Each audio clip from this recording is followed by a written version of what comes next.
প্রায় ১৬ দফা দাবি নিয়ে নওদা সিপিএম এরিয়া কমিটির শাখা সংগঠন কৃষক সভার উদ্যোগে নওদা ব্লক অফিসে ডেপুটেশন। আজ বৈকাল নওদা থানার আমতলা আরএসপি পার্টি অফিসের নিকট একটি পথসভা করা হয় এবং সেখান থেকে দলের কয়েকজন নেতা নওদার ভিডিও দেবাশিস সরকারের কাছে তাদের স্মারকলিপি জমা দেন। আজকের এই ডেপুটেশনের কথা এবং স্মারকলিপির কপি ঊর্ধ্বতন কর্তৃপক্ষকে জানাবেন বলে জানান নওদার ভিডিও দেবাশিস সরকার। নওদা থেকে এসকে আফতাবের রিপোর্ট, AV24 নিউজ। নিজের হাতে কলম পেয়ে ১,২১,০০০ টাকা মন্ত্রীদের ভাতা ৭,৫০০ টাকা থেকে ১,৫১,০০০ টাকা আর মুখ্যমন্ত্রীর বেতন প্রায় ২ লক্ষ টাকা। কেন? নিজের হাতে কলম পেয়ে তাদের অভাব আছে। আর আমার পশ্চিম বাংলার, আমার এই নওদা ব্লকের মুর্শিদাবাদের যারা গরিব মানুষ খেতে খায়, নুন আনতে পান্তা ফুরায়, তাদের ১,০০০ টাকা কেন হবে? তাদের কেন ১০,০০০ টাকা পেনশন ভাতা হবে না? বৃদ্ধ ভাতা, বার্ধক্য ভাতা, কৃষি পেনশন ভাতা, অক্ষম ভাতা, লক্ষ্মীর ভান্ডার, অন্যান্য সবকিছু হকের টাকা, ট্যাক্সের টাকা। তৃণমূলের কোন নেতা মন্ত্রীর পৈতৃক সম্পত্তির থেকে আমাদের এই টাকা দেওয়া হয় না, আমাদের ট্যাক্সের টাকা থেকে দেওয়া হয়। তাহলে কেন আমরা পাবো না? আমাদের ট্যাক্সের টাকা যদি এমএলএদের, মন্ত্রীদের বেতন বৃদ্ধি হয়, তাহলে আমরা লক্ষ লক্ষ গরিব মানুষ কেন পাবো না? এটা বুঝতে হবে। এই বোঝার দিন এসছে। লাল ঝান্ডা যত দুর্বল হবে, আপনার অধিকার তত দুর্বল হবে। এই দুর্বলের বিরুদ্ধে আপনাকে লড়তে হবে। আমরা বলছি যাক, নয় ভাত চাই, বিভেদ নয় কাজ চাই। কোথায় কাজ? কলকারখানা বন্ধ হয়ে গেছে, মাঠে কাজ নেই, ঘাটে কাজ নেই। আজকে লক্ষ লক্ষ পরিযায়ী শ্রমিক মুর্শিদাবাদ জেলা থেকে অন্য রাজ্যে যাচ্ছে, মৃত লাশে বাড়ি ফিরছে। আপনি ভাববেন না আমাদের মুর্শিদাবাদ জেলা পরিযায়ী, গোটা পশ্চিম বাংলায় যখন ১ কোটির বেশি পরিযায়ী শ্রমিক, আমাদের মুর্শিদাবাদ জেলাতে ১০ লক্ষের বেশি পরিযায়ী শ্রমিক, তার মধ্যে সবচাইতে বেশি হচ্ছে নওদা ব্লক, যেখানে ৭০ থেকে ৭৫,০০০ পরিযায়ী শ্রমিক অন্য রাজ্যে কাজ করে। আর আজকে এই পরিযায়ী শ্রমিকদের ১ কোটির বেশি পরিযায়ী শ্রমিক, তারা মাসে ১২,০০০ টাকা করে ঘরে পাঠায়। সেই টাকা থেকে ১২,০০০ কোটি টাকা আমার পশ্চিম বাংলার মাটিতে ঢুকে। সেই টাকা দিয়েই, ট্যাক্সের টাকা দিয়ে রাজ্যে মেলা খেলা চলছে। সেই টাকা দিয়ে মতিখানা, মনোহারি দোকান, পাড়ায় পাড়ায় চায়ের দোকান, অন্যান্য দোকানগুলো চলছে। আর ওই দোকানদার ভাইরা তাকিয়ে থাকে কবে দুর্গা পূজা আসবে, কবে কালী পূজা আসবে, কবে ঈদ আসবে, কবে কুরবানি আসবে। আর ওই পরিযায়ী শ্রমিকের পরিবার আমাদের জুতোর দোকান, সুতোর দোকানে আসবে, হাজার হাজার টাকা বেচা বেচা করবে। এই সিজনে বিক্রি পাটা করে তারাও সারা বছরে রোজগারটা করে পশ্চিম বাংলার মাটিতে। যদি এই টাকা না পাঠাতো, তাহলে পশ্চিম বাংলার অর্থনৈতিক ভাবে সংকটে পড়তো। এটা যেমন আছে তেমনি ব্যাংকগুলোতে উদ্বৃত্ত টাকা পাঠাচ্ছে পরিযায়ী শ্রমিকরা, তাই আজকে ব্যাংকগুলোতে দেনা হচ্ছে, না হলে ব্যাংকগুলো বন্ধ হয়ে যেত, মাছি হাঁকাতো। পশ্চিম বাংলাতে পরিযায়ী শ্রমিকরা ঘরে ২৫ থেকে ৩০,০০০, কেউ ৪০-৫০,০০০, ১ লক্ষ টাকা পর্যন্ত কেউ রোজগার করে। এই মুর্শিদাবাদ নওদার মাটিতে দাঁড়িয়ে আমরা বলবো না, এই যে ৪ জন পরিযায়ী শ্রমিক মারা গেল, তাদের কি দিল সরকার? কোন অনুদান দিয়েছে? ওই যে কাজে থেকে ফিরছিল, আমাদের কৃষ্ণনগরের পরে আমার নামে নাম কামাল হোসেন, ওই গঙ্গাধারী পাড়ায় যখন ট্রেন থেকে পড়ে মারা গেল, হঠাৎ করে আমাকে ফোন করছে, একই নাম। আমি খোঁজ নিলাম, যখন তার সঙ্গে কথা হচ্ছে সে চমকে গেল, খোঁজ নিলাম আমার নামে নাম। এই গত ২ মাসেই নওদা ব্লকে ৫ জন মারা গেছে। তাদের স্থায়ী কাজ কোথায়? কাজ নেই। এমপি, এমএলএ, মন্ত্রী, এখানকার এমএলএ কে খুঁজে পাওয়া যায় না, এখানকার এমপি কে খুঁজে পাওয়া যায় না। এই বিষয়টা বুঝতে হবে আপনাকে। এই বুঝাই নিয়ে আমাকে বাড়ি ফিরে যেতে হবে, পাড়ায় পাড়ায়, গঞ্জে গঞ্জে সেই লড়াই করতে আপনার অধিকার নেই, আপনার হকের অধিকার। কেউ আপনাকে এমনি এমনি দেয় না, অধিকার বুঝে নিতে হয়, অধিকার কেড়ে নিতে হয়। তাই আসুন আমরা গ্রামে গঞ্জে গিয়ে শ্রমিক কৃষক ক্ষেত্র ঐক্যবদ্ধভাবে আমাদের সকলের দাবি একত্রিত করে লাল ঝান্ডাকে গ্রামে গ্রামে আরো শক্তিশালী করব।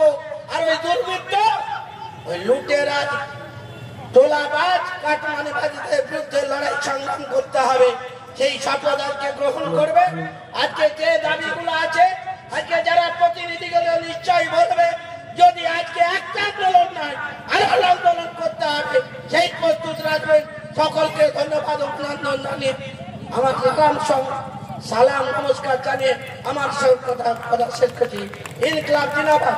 দুনিয়ার মজদুর, দুনিয়ার মজদুর যারা কৃষি কাজের সঙ্গে যুক্ত, তাদের প্রায় অর্ধেকের বেশি প্রতি মাসে যা টাকার খরচ হয় তার অর্ধেকের বেশি লুট হচ্ছে এই কোম্পানিগুলোর অবাধ ব্যবসা করার জন্য, বাণিজ্য করে খুলে দেওয়ার জন্য। তাহলে যারা ন্যায্য দাম দিতে হবে, আর ওই কালোবাজারি বন্ধ করতে হবে। যদি কালোবাজারি বন্ধ হয়, ফসলের দাম যদি ঠিক মতন কৃষক পায়, তাহলে আজকে আমার মুর্শিদাবাদ, আজকে নওদায় হাজার হাজার ছেলে মেয়েরাকে আজকে বাইরে যেতে হবে না, জীবন্ত দেহে যে লাশ হয়ে ভিড়তে হবে না। কবে ঘুম ভাঙবে সরকারের? আমরা তাই বলতে চাই, ক্ষেত বছরে খামারে কাজ নেই। সিআইটিইউ ক্ষেত মজুর এবং কৃষক সমিতির উদ্যোগে নওদা ব্লকে মাননীয় বিডিও অফিসে বিডিও সাহেবের নিকট আমাদের গণ ডেপুটেশন দেওয়ার ছিল। আমাদের 3 গণসংগঠনের পক্ষ থেকে জমায়েত করে আমরা গণ ডেপুটেশন দিলাম। কত দফা দাবি? আমাদের দাবি ছিল 16 দফা দাবি। একটু বলুন। 16 দফা দাবির মধ্যে ধরুন এসআইয়ের একটা বিষয় আপনারা জানেন। এসআইয়ের বিষয় নিয়ে সাধারণ মানুষ খুবই দুর্বিষহ অবস্থা আছে। কৃষকের সারের যে কালোবাজারি চলছে, মিড ডে মিল কর্মীদের 10 মাসের বেতন দেওয়া হয়, 12 মাসের বেতন দেওয়া হয় না। তাছাড়া মিড ডে মিল কর্মীদেরকে বিভিন্নভাবে হুমকি দেওয়া হচ্ছে যে তোমাদের কাজ থাকবে না, আমরা নতুন নিয়োগ করব। এটা অন্যায়, আমরা তার প্রতিবাদ করি। আইসিডির যারা কর্মী, তাদের একটা ট্যাব দেওয়ার কথা, সেই ট্যাবটা কেন্দ্র সরকার 10,800 টাকা দিয়েছে, অথচ আমাদের রাজ্য সরকার সেখান থেকে 800 টাকা মারিং কাটিং করে 10,000 টাকা দিয়েছে। এই দাবিগুলো তো আমাদের আছেই। পাশাপাশি এনআরইজি যে প্রকল্প 100 দিনের যে কাজ, সেই 100 দিনের কাজ বন্ধ হয়ে আছে। আমরা চেয়েছি, আমরা দাবি করছি যে 200 দিনের কাজ দিতে হবে এবং প্রতিদিনে 600 টাকা মজুরি দিতে হবে। এবং এই ক্ষেত্রে দেখা যাচ্ছে যে তসরুপাত হচ্ছে, অর্থাৎ প্রকৃতপক্ষে যদি কাজ হয় তাহলে রাস্তাঘাটের অনেক কাজ হয়, বিভিন্ন যে কাজের জায়গাগুলো আছে সেই কাজের জায়গাগুলো ভরপুর করা যায়, কিন্তু সেটা হচ্ছে না। তাছাড়া আমাদের আরও দাবি ছিল যেমন রাস্তা নির্মাণ, ব্রিজ নির্মাণ। নওদা থানার অনেকগুলো রাস্তা, যেমন ত্রিমণি থেকে সরবংকুলাই, তারপরে পাটকুমারের ওইদিকে রাধামোহন ঘাটের দিকে রাস্তা খারাপ, এদিকে সাকুয়ারের দিকে রাস্তা খারাপ, বটুকনাথ ডুবতলা থেকে এই রাস্তাটা খারাপ। এরকম অনেকগুলো রাস্তায় এত খারাপ অবস্থা তৈরি হয়েছে, মানুষ চলতে পারছে না। যে প্রসূতি মায়েরা যদি কোনো গাড়িতে আসে তাদের দুর্বিষহ অবস্থা হচ্ছে, সেখানে আমাদের দাবি। ব্রিজ যেমন আমতলা ফাজিলনগরের ঘাটের ব্রিজ, এটা বামফ্রন্টের সময়ে 2008 সালে এই ব্রিজটার কাজ শুরু হয়েছিল, সেখানে 10 সাল পর্যন্ত কাজটা হয়েছে। কিন্তু পরবর্তী সময়ে কি এমন হলো, জমি জট বা বিভিন্ন রকমের যে কারণগুলো ঘটলো, যার ফলে দেখা যাচ্ছে যে সেই ব্রিজের কাজটা এখনও বন্ধ হচ্ছে। এই যে ব্রিজটা সাধারণ মানুষের পক্ষে, আমতলা গোটা নওদা থানা মানুষ বেলডাঙ্গা থেকে আসে, হরিরাবাদ থেকে আসে, আমতলা এই ঘাট পার হয়ে নদীয়ার ওই অংশে অনেক বিভিন্ন ক্ষেত্রে, ব্যবসায়িক ক্ষেত্রে বা বিভিন্ন সাধারণ মানুষ যাতায়াত করে। এই ব্রিজটা বহুত দিন মানুষের তপস্যা, কিন্তু সেই ব্রিজটা আজ পর্যন্ত হলো না। এগুলো আমাদের দাবি, ন্যায্য দাবি। বিডিও সাহেব কী বললেন? বিডিও সাহেব সবই বললেন যে এটা যেগুলো ওনার বলার মতো, যেমন যেগুলো সরকারি প্রকল্প, উনি বললেন যেমন আমার ব্যক্তিগত কিছু করার নেই, সেটা আমি আমার মতো, আমার যে উদ্বোধন অফিস আছে, আমাদের যা সরকারি দপ্তর আছে, সেখানে আমি জানাবো। এবং আমি ব্যক্তিগতভাবে এই বিষয়ে আমিও সহমত পোষণ করি এবং আমি চাই এগুলো হোক। এই বিষয়গুলো বলেছি সবগুলোর ক্ষেত্রে সহমত পোষণ করি। আজকে আপনাদের এই ব্লক ডেপুটেশনে কারা কারা উপস্থিত ছিলেন? উপস্থিত ছিলেন আমাদের জেলার কৃষক নেতৃত্ব ছিলেন কমরেড নিসার আলী বিশ্বাস, সিআইটু নেতৃত্ব ছিলেন কমরেড কামাল হোসেন, আমাদের নওদা ব্লকের নেতৃত্ব ছিলেন শ্রমিক মণ্ডল, আমি ছিলাম হুমায়ুন কবির, আরও গোরাচাঁদ ঘোষ, আরও নওদা ব্লকের ব্লক সেক্রেটারি সিআইটু কাঞ্চন বিশ্বাস, আসগর আলী, হ্যাঁ, এই ব্লক সেক্রেটারি যারা ছিলেন, নওদা মুনায়েম হোসেন শেখমজুরের ব্লক সেক্রেটারি তিনি ছিলেন। এছাড়া পুরানো অনেক কমিটি আমাদের মধ্যে ছিলেন। কেমন হলো ডেপুটেশন? আমরা খুবই সন্তুষ্ট। আজকের যে সমাবেশ হয়েছে, আমরা দীর্ঘ অনেক দিন পর আজকের এই সমাবেশটা করলাম। আমরা ভাবছিলাম যে কেমন হয় আর কি, তো যে আমাদের খুব সন্তোষজনক। আমরা যথেষ্ট আমাদের সাড়া দিয়েছে মানুষ।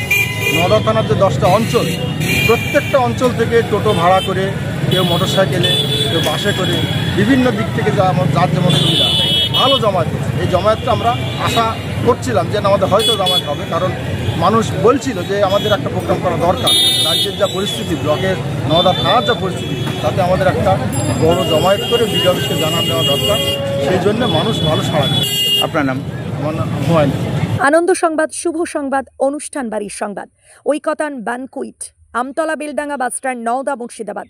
এখানে বিবাহ, অন্নপ্রাশন, জন্মদিন এবং বিভিন্ন অনুষ্ঠানের জন্য বাড়ি ভাড়া পাওয়া যায়। এছাড়াও এখানে যে কোনো অনুষ্ঠানের খাবারের অর্ডার অনুযায়ী অভিজ্ঞতা সম্পন্ন ক্যাটারার দ্বারা যত্ন সহকারে খাবার পরিবেশন করা হয়। বিশেষ দ্রষ্টব্য, মুসলিম বিবাহ রেজিস্ট্রারের সুব্যবস্থা রয়েছে এবং গাড়ি পার্কিংয়ের সুব্যবস্থা রয়েছে। আমাদের যোগাযোগ নাম্বার 80018114